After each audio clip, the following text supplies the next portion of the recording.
Imagine going from this to this, and in this video I'll be showing you how you guys can create videos just like these for free that you can use on your social media platforms including YouTube and TikTok. First, we're going to go on ChatGPT and write the following prompt. I'm going to leave the following prompt in the description box below. And here are the results. And now we're going to tell ChatGPT to write more image prompts using the same format but with different characters. Keep in mind, I want it to be a story, so I want multiple image prompts so all of them can be a part of the story.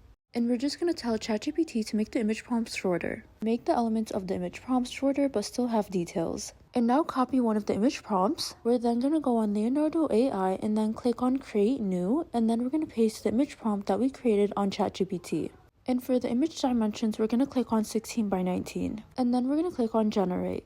And keep in mind, Leonardo AI does give you 150 free daily tokens that you guys can use to create your images and videos. So definitely take advantage of them because they renew every single day. And this is how our image looks like. And then click on motion and then keep the motion strength to 3. And then we're going to click on Generate. And this is how we converted our picture into a video. And this is how it looks like. And to download our video, we're going to click on the arrow on the upper right hand corner. And since we have the Leonardo AI watermark, we're just going to remove it on our camera roll. And we're going to go on CapCut and pull all of the pictures and videos that we created on Leonardo AI. And you can also add transitions in between your videos and pictures so people can keep watching your video. And if you wanted to add text, all you need to do is add text and then you can write whatever you want. We're just going to write once upon a time with ... And you can also change the color or style of the text. You can also add captions, voiceover, or audio, and you can also move the text in your video. And you can also keep the duration of the text wherever you want and how long you want. And once you finish from your video, all you need to do is click on the arrow on the upper right hand corner to download your video.